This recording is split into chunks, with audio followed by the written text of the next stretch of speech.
Santo TV.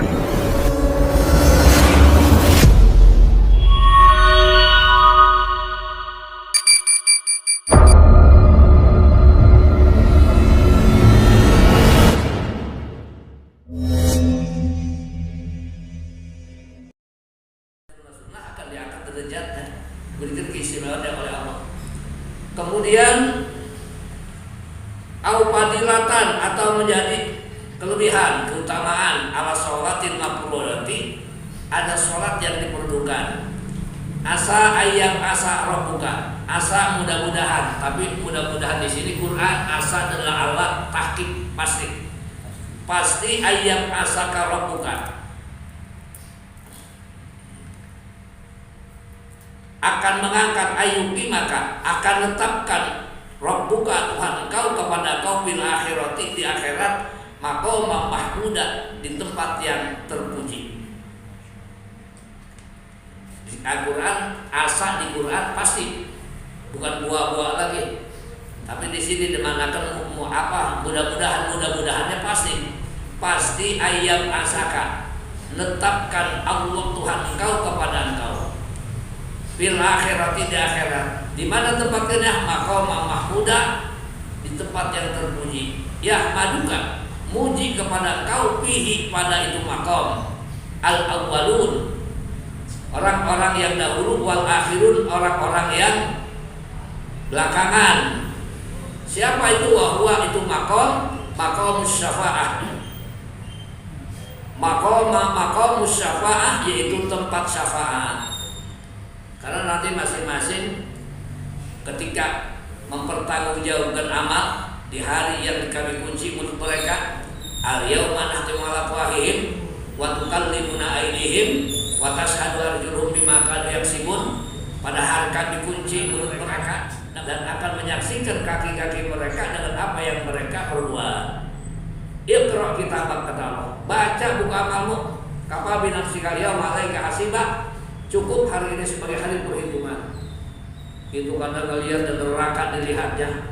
Orang udah lari ke Nabi Adam, Nabi Nuh, Nabi Musa. Semuanya tidak ada mandat untuk bisa menyelamatkan orang dari api neraka, kecuali cuma Nabi Muhammad yang sibuk dari doa nanti. Nah gitu.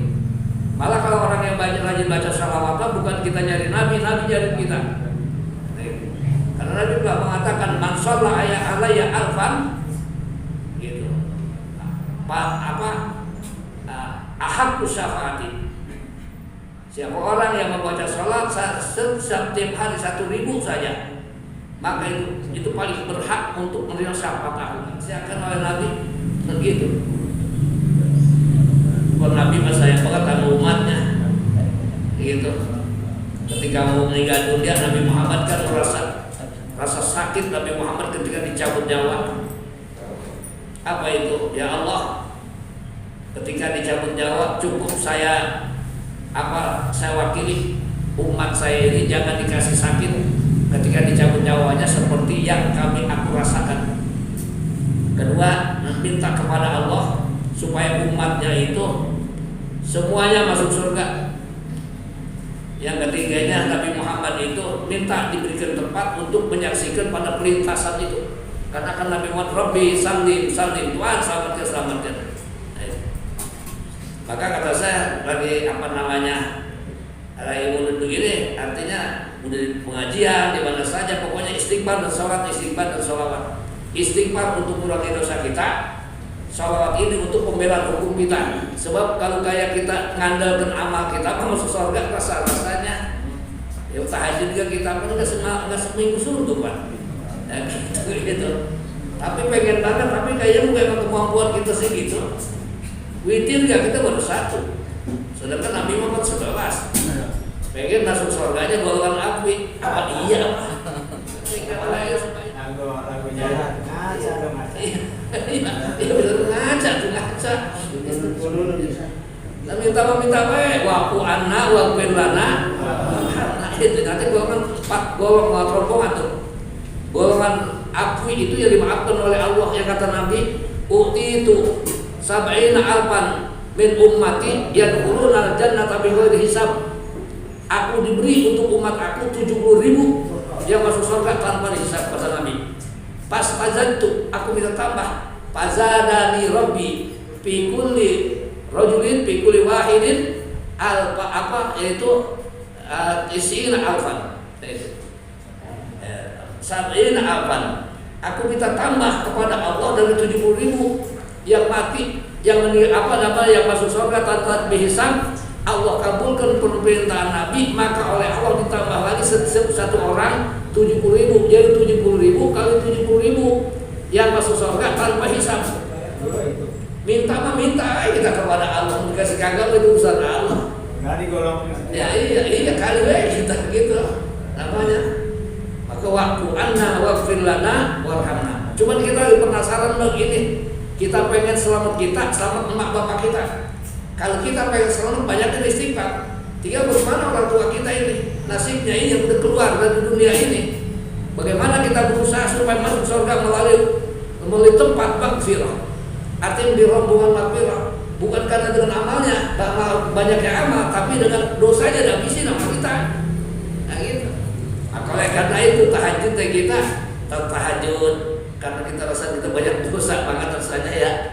Nah gitu, baik seorang taubat, sesuai taubat, dari astagfirullahaladzim daya 8 menit 1000 itu. Gitu.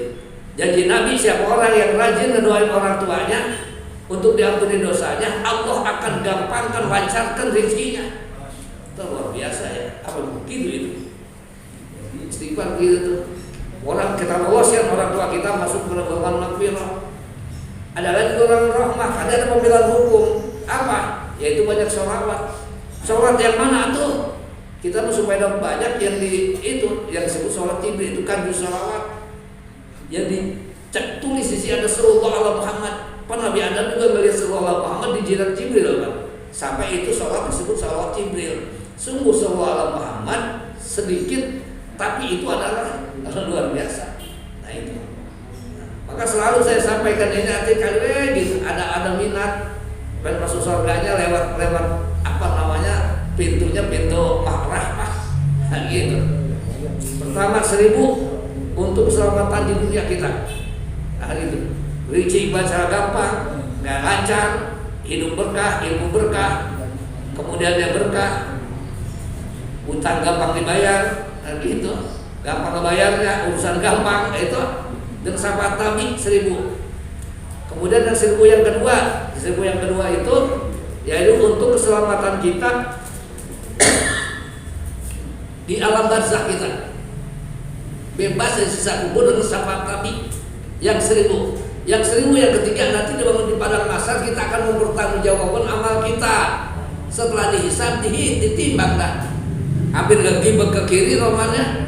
Nah gitu, mending kalau draw begini kita di Jabal Arab dulu mendingan kita calon surga. Cuman kalau yang lebih draw jadinya jari saudara-saudara yang ada di surga minta ganjaran untuk nambahin ke sebelah kanan. Itu mendingan draw mah kita udah ngegibek ke kiri. Bang ada yang timbang begitu lihatin rumah Nabi. Apa yang ngegibek ke kiri? Gitu. Karena sering baca sholawat 1000. Taruh sorban Nabi taruh di belah kanan, lihatnya ke kanan. Nah kemudian Nabi yang tadi minta izin kepada Allah ketika umatnya ini manusia dilintaskan di sirat itu, Rabbi salim Tuhan selamatkan saya, selamatkan dia. Nah itu yang satu tadi baru untuk membuka pintu surga bersama Nabi. Sebab apa? Sebab Nabi itu minta kepada Allah jangan dimasuk ke surga dulu umat yang lain sebelum umat aku. Maka Nabi udah khusnudon banget sama umatnya. Kullu ummati yadkhuluna jannah. Semua umat aku akan masuk surga semua.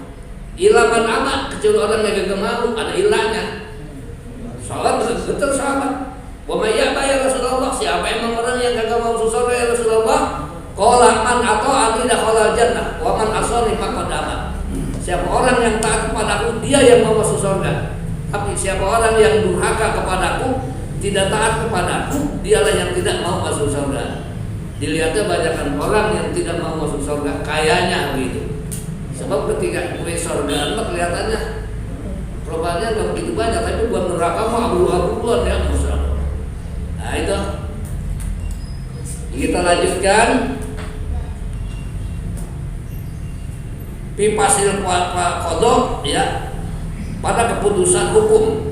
Wanazala dan turun ayat lama umiro bil hijrah tatkala diperintah bil hijrah dengan hijrah. Wa qur rabbi adkhilni mudkhala sidqin wa akhrijni mukhraja sidqin waj'al li min ladunka sultanan nasira. Nabi ketika hijrah dibacanya minta ditempatkan oleh Allah di tempat yang Allah tempatkan. Maka saya suka kasih bocah-bocah yang muda yang belum jelas di mana bakal nasibnya. Kalau emang kata kudu nasibnya kita di kampung wilayah kampung kita. Kalau emang kita nasibnya kudu masalah dari kampung mertua ya kampung mertua. Kan gitu. Emang masalahnya di kampung mertua ya udah. Maka Rabbi adkhilni dibaca. Jadi Nabi datang ke Madinah, Rabbi adkhilni, begitu masuk ke Makkah, ya begitu. Wa qul ja'al haqqu wa jahqal batil innal batila kana zahuqa. Ini juga bisa kita baca kalau masuk ke kampung yang masih banyak teluh, kampung beling begitu, yang sembahyang jarang, teluh banyak. Nah itu bacanya itu. Maka itu bacaan hijrah Nabi. Waqul Rabbi, waqul katakan ucapkan Muhammad, Rabbi adkhilni, masukkanlah aku al-Madinah ke Madinah mudkhala sidqin ke tempat masuk yang benar. Aidkhalan mardiyan, diasupkan mardiyan lagi diridho. La arok, tidak melihat aku fihi pada itu madkhal tempat masuk ma akrahu perkara yang aku benci. Wa akhrijni, keluarkan aku min Makkah dari Mekah makhraja sidqin, di tempat keluar yang benar. Maka Nabi Muhammad berat banget tinggalkan Mekah teh. Ya karena memang tadi dikepung terus oleh orang-orang itu. Kenapa Nabi Muhammad udah kagak ada yang ini? Ya kan dari tahun 51 kan Nabi umur 11 Nabi kan Nabi Siti Khadijah meninggal, istri tercinta. Kemarin-kemarin masih dipandang Nabi karena Siti Khadijah masih ada, karena Siti Khadijah janda kaya raya yang menopang urusan ekonominya. Siti Khadijah meninggal lagi. Dianggap Nabi bikin cerewet dianggapnya. Karena Abu Thalib yang ditakuti oleh kaum Quraisy, benar apa meninggal dunia kagak mengucap syahadat, tapi Abu Thalib ini orang yang berpengaruh, ditakuti di kalangan Quraisy. Banyak orang kafir Quraisy ini memandang Nabi tidak dengan sebelah mata, tapi dipandangnya kenapa? Karena melihatnya bagaimanapun Muhammad ini adalah keponakan Abu Thalib. Nah itu ketika Abu Thalib meninggal dunia, Nabi Muhammad memaksa suruh ucap asyhadu an la ilaha illallah wa asyhadu anna Muhammadar Rasulullah. Itu malah melilit lidahnya, kagak mau Abu Thalib. Sampai Jibril datang, innaka la tahdi man ahbabta walakin Allah yahdi may yasha. Muhammad, sesungguhnya engkau itu sesungguhnya Allah tidak akan memberikan hidayah kepada orang.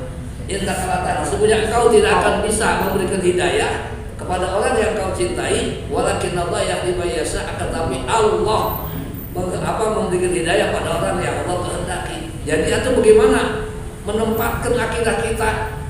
Imannya Abu Thalib Allah tidak kehendaki.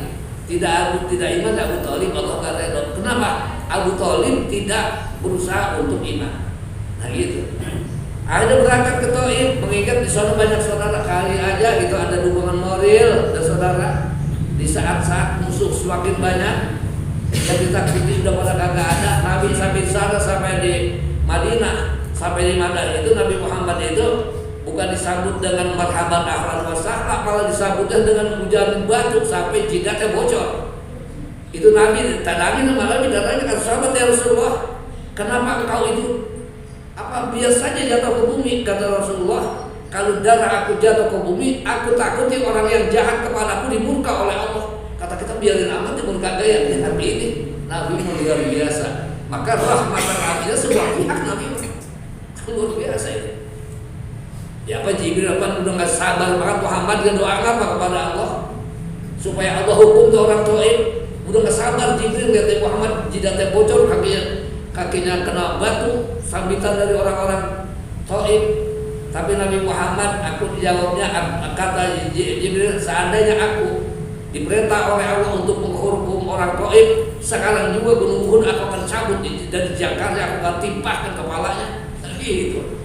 Kata Nabi, aku diutus oleh Allah bukan untuk merusak manusia, tapi aku diutus oleh Allah adalah untuk menyelamatkan manusia. Biar saja bapaknya gak iman, barangkali besok-besok mah anaknya, besok gitu dah bapak.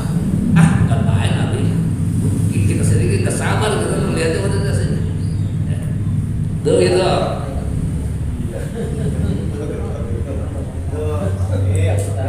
Jadi Nabi Muhammad pada usia kenabian 13, dari umur Nabi 53 tahun, Nabi bergeser udah mulai artinya mengadakan reaksinya untuk berangkat hijrah dan perintah Nabi, perintah Allah. Nabi itu di akhir Syawal. Sampai di Madinahnya Nabi itu tanggal 12 Rabiul Awal. Maka memperingati akhirnya dari plus yaitu memperingati hijrah dan wafatnya. Sebab hari yang sama, tanggal yang sama, bulan yang sama. Bulannya kan Rabiul Awal. Rabiul Awal artinya bulan bersemi, karena pada saat lahirnya Nabi di situ situasi dan kondisi kota Mekah tidak ada selembar daun pun yang hijau, keringnya semua. Begitu lahiran Nabi spontan bersemi. Maka orang Arab bilang semi pertama Rabiul Awal. Sebulan berikutnya semi lagi Rabiul Tsani. Kata saya, maka tidak ada orang musalla tidak dimuludin, masjid tidak muludin, tidak ada alasan. Apa masyarakat yang pada menceklik, malah agak berulang bikin menceklik. Emang alasan juga begitu. Gitu. Nah ini jadi Nabi Muhammad melangkah itu 1, 2, 3 sampai 40 langkah menghadap lagi mukanya ke Mekah. Apa kata Nabi? Mekah, aku tidak tinggalkan engkau kalau warga engkau tidak mengusir aku. Kan luar biasa itu bahasa yang menyedihkan itu kan. Saya katakan jika engkau Mekah seakan begitu, kalau bukan warga engkau mengusir aku, itu gimana? Udah gak ada yang dipandang. Gitu. Berangkat Nabi ke Madinah. Di Madinahnya orang-orang Madinah pada apa namanya? Di situ pada mengibadatkan Masjidil Aqsa karena masih mengikuti syariat Nabi yang lalu. Demi beradaptasi dengan lingkungan, ikutin Muhammad. Gitu. Entar juga masa kita aja. Setelah itu kami akan kembali lagi kepada kepada kiblat yang kau sukai. Berapa lama nanti? 17 bulan kurang lebih. Kiblat ke Masjidil Aqsa. Nanti di sana itu ada dimonumenskan, yaitu ada Masjid Qiblatain. Dan 12 ketika Nabi sedang sholat, Nabi lambat tuh. Orang-orang yang sentimen sama Nabi, Jibril lambat membawa ayat kepada Nabi. Nabi entar bawa ke atas, taruh ke atas, bawa taruh ke bawah, taruh ke atas. Maka begitu turun ayat, qad nara taqalluba wajhika fis sama' falan walliyannaka qiblatan tardoha fawalli wajhaka syatral Masjidil Haram. Jadi 2 rakaat ke sana, 2 rakaat ke Masjidil Haram. Maka disitulah. Nah, akhirnya di situ Nabi berpindah ke Mekah kembali. Disitulah banyak orang yang murtad kembali. Akhirnya oposisi membuat barisan kekuatan. Makanya orang kalau oposisi dan orang banyak suka dimanfaatkan oleh orang yang punya kepentingan. Ada orang yang oposisi kepada Nabi, balik lagi kepada agama semula, dianggap Nabi tidak punya tidak punya pendirian. Maka ikut kita karena balik lagi ke sono katanya, karena kita balik lagi kepada agama semula. Akhirnya dimanfaatkan oleh orang Yahudi, dikasih dana membangun masjid, begitu ceritanya. Di Quran itu masjid Masjid Diror. Nah, gitu dibangun dan sama mereka itu masih munafik tadi. Dananya dari Yahudi. Udah jadi masjid, Nabi disuruh ngimamin tiap waktu, kagak siap Nabi. Seminggu sekali kagak siap, sebulan sekali kagak siap, setahun sekali kagak siap. Jubah engkau ke Muhammad gantungkan di sana untuk bil barokah kata dia mah. Kata Nabi apa? Bakar itu masjid bukanlah masjid urusan takwa, akan tetapi bangunnya akan memecah belah umat. Maka persoalan masjid itu bukan seperti menjalankan biasa. Nah, itu maka di situ ada aturan itu masjid Diror, masjid tandingan bahasa kita apa. Nah, gitu. Apa yang dibaca oleh Nabi ketika berangkat ke Madinah? Rabbi adkhilni mudkhala sidqi wa akhrijni mukhraja sidqi waj'alni min ladunka sultanan nasira. Ikhrajan la tabitu, ikhrajan di keluar tapi itu aku berpaling biqalbi dengan hatiku ilaiha kepada Mekah. Waj'alli, jadikan bagiku min ladunka, dari sisimu, sultanan, kekuasaan, nasira, yang menolong. Jadi Nabi minta diberikan oleh Allah menjadi kekuatan yang menolong. Kuwatan tansuruni, kekuatan yang apa? Yang menolong kepadaku. Biha, itu kekuatan menolong kepadaku, kekuatan biha, dengan kekuatan ala a'daika, atas musuh engkau. Jadi Nabi begitu sampai di Madinah, saya minta kepada Allah diberikan kekuatan untuk melawan musuh. Begitu. Ya memang oleh Allah sudah dijamin keselamatannya. Maka Nabi ya dari awal juga padahal balik ma unzila ilaika,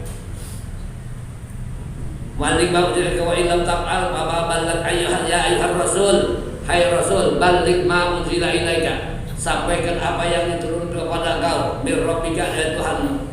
Wa illam taf'al, jika engkau tidak memperbuat, fa ma balagh risalatah, berarti engkau tidak menyampaikan kerasulan. Wallahu ya'simuka minan nas, Allah itu akan memelihara daripada engkau daripada gangguan manusia. Nabi dakwahnya udah dijamin oleh Allah. Semua bisa diganggu, Muhammad ada aku, gitu. Allah akan memelihara. Wallahu ya'simuka, Allah akan memelihara kepadamu. Tapi Nabi Muhammad karena memang juga dalam konsep juangnya sepak terjangnya di belakang ada umatnya, maka Nabi Muhammad buat satu konsep yang artinya walaupun dia itu tidak dengan sifat otoriter. Nabi Muhammad makanya merekrut beberapa dari beberapa pihak. Yang pertama yaitu dari kaum bapak, yang namanya orang tua, dari unsur orang tua, merekrut beberapa unsur. Pertama siapa? Abu Bakar Siddiq, mertua Nabi, dijadikan sebagai unsur orang tua. Padahal umurnya ketua Nabi sama Abu Bakar, karena sifat Aisyah jadi istrinya, anak Abu Bakar, jadi dia mertua. Jadi unsur orang tua. Kedua, unsur agniya, orang kaya dan punya kekuasaan, yaitu siapa? Khalifah Umar bin Khattab, itu unsur daripada unsur agniya, orang kaya. Ketiga, unsur cendekiawan, yang orang yang yang ilmunya banyak, wawasannya luas, relasinya banyak. Siapa? Utsman bin Affan. Kemudian dari unsur pemuda, direkrut oleh Nabi siapa? Sayyidina Ali. Sebab pemuda walaupun itu nggak punya apa-apa Sayyidina Ali, tapi kekuatannya luar biasa. Sayyidina Ali kan main babado emang. Kemudian tidak kalah pentingnya unsur perempuan. Di Madinah, di Mekah Nabi melibatkan unsur perempuan, yaitu Siti Khadijah. Di Madinah unsur perempuan ada Siti Aisyah. Jadi ternyata perempuan jangan dianggap lemah sama kita. Mulut kalau perempuan ngambek sama ngajak ngambek gitu. Ternyata punya kekuatan gitu. Kekuatan energinya luar biasa. Dan juga ya. Masa? Kalau misi ngomong kata nggak bisa. Ya aku tingsi. Waqul inda dukhulika Makkah. Ucapkan ketika masuk kau ke Mekah, ja'al haqqu, telah datang hak, yaitu agama Islam. Wa zahaqal batil, hancur kebatilan. Ai batala kufru, batil, rusak kufur. Innal batila, sesungguhnya yang batil, karena adalah si batil, zahuqa, itu yang hancur. Ai mutmahilan, yang hancur, zailan, yang hilang. Wa qad dakhalaha, sesungguhnya masuk Nabi ke Mekah sallallahu alaihi wasallam, wa haulal baiti, dan di sekitar Baitullah ada salasumi'atin wasituna sonaman, ada 360 tepekong. Itu Nabi setelah hijrah itu pulang ke Mekah. Di Mekah itu ada 360 tepekong. Paja'ala, maka terus Nabi sejalan menjadikan, jadi terus Nabi jadi amal suruh. Paja'ala, terus Nabi, kalau orang capek apa laju gitu, kita laju terus ya coba. Yang nojos Nabi akan asnam. Itu bi'udin, dengan kayu. Jadi Nabi begitu masuk ke Mekah, di sekitar Baitullah itu ada 360 tepekong. 360 tepekong ini kemudian Nabi colok-colok yang nyolok-nyolok nojos rabiha akan terpekong biudin dengan kayu biadihi yang ada di tangannya wa yaqulu dan berkata Nabi zalika akan itu ja'al haqqu wa zahaqal batil. Itu Nabi bercolok-colok gitu sama Nabi teh hatta sakotot sehingga berjatuhan itu apa gitu.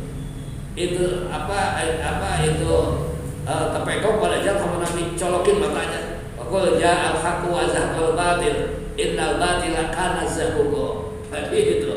Jadi ini juga bisa dibaca kita Robi'an Ihli ketika kita datang ke kampung yang memang kampung yang agamis, kampung yang ramai agama. Kemudian kalau datang ke kampung yang banyak penuh segala macam baca wa qul ja'al haqqu wa zahaqal batil innal batila kana zahuqa. Wa nunazzilu minal qur'ani dan kami turun daripada Al-Qur'an min nyalil bayan sampai juga fatihu ma tawalakum minan nisa. Apa minan nisa? Ma tawalakum. Itu.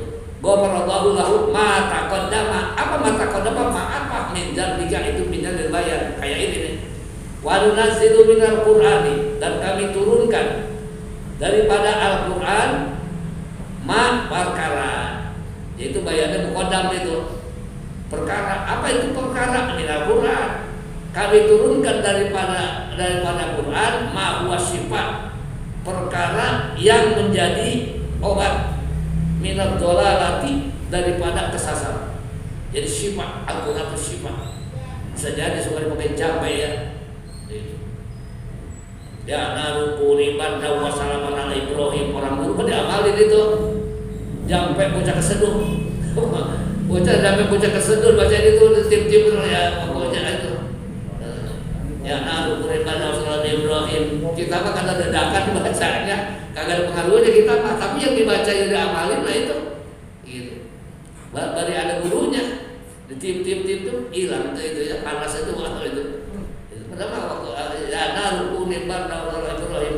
Jadi di antara sifat itu Quran itu sebagai sifat artinya obat kewarasan minat dolalati, obat akidah, selamatan akidah, obat yang namanya jiwa, obat juga fisik, warahmatun dan sebagai rahmat bagi siapa lil mukminin bagi orang-orang mukmin.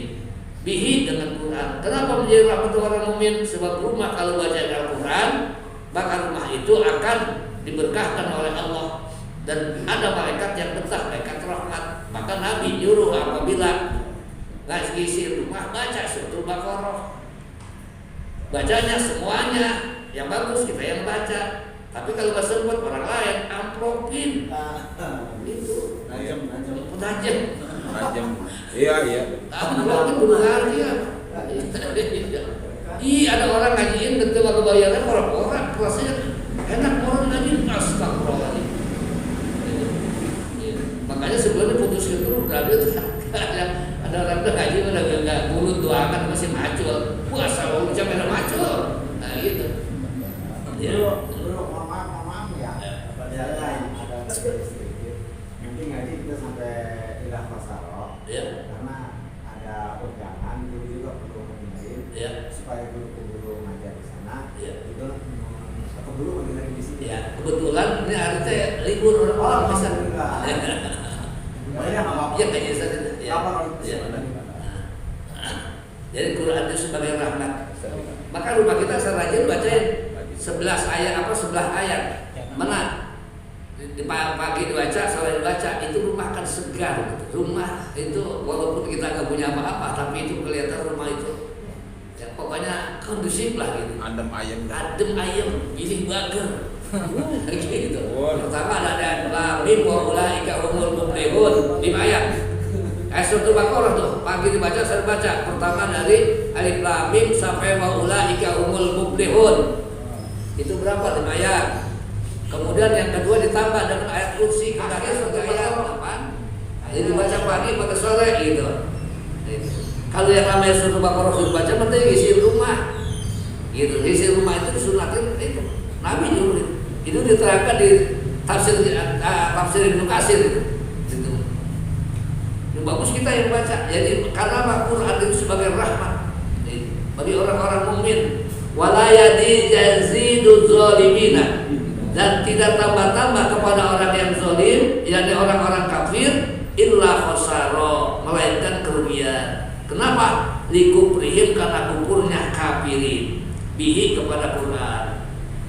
Karena dia mengkufur, nggak percaya Quran, dianggapnya sihirlah Quran. Wa idza an'amna 'alal insani, dan apabila kami beri nikmat atas manusia, yakni orang-orang kafir, a'rada, berpaling si insan, si kafir, ani syukri, daripada syukur, wadada, dan menjauhi si kafirin bijanibihi, ke pinggirnya, sana itfahu, kepada pinggirnya, mutabahtiran, hanya gede. Jadi orang apabila kami berikan nikmat atas orang-orang kafir, berpaling dari syukur, dan dia menjauhi bijanibihi, ke pinggirnya, jadi menjauhi malah kemudahan. Makanya orang kafir mah emang dari awalnya juga Allah sudah memang udah dicap hatinya. Khatamallahu ala qulubihim wa ala sam'ihim wa ala absarihim bisawah. Udah lagi ditutup, dicap, ditutup lagi, disegel lagi. Wa idza massahu syarru, dan apabila kena pada orang kafir asyarru, yaitu kejahatan, kejelekan, al-fakru, kefakiran, wasidatu, keripuhan, karena yang usah adalah si kafir tadi yang usah putus asa. Ayakonuton, keputusan min rahmatillah, dari rahmat Allah. Itu orang kafir tuh, karena nggak percaya kepada Al-Quran. Gitu, apabila kena kepadanya kefakiran, dia dan keripuhan, dia putus asa. Kul, katakan Muhammad, kullun ya'malu, kullun, tiap-tiap orang, minna, dari kami, wa minkum, ya'malu, berbuat ala sakilatihi, atas perjalanannya, aitori kodi, atas perjalanannya. Itu wa rabbukum a'lamu man huwa ahda sabila wa yas'alunaka 'anir ruh wallahu a'lam bishawab. Ya, soal panggil. Nah, Nanti ya selalu nakalin dulu. iya itu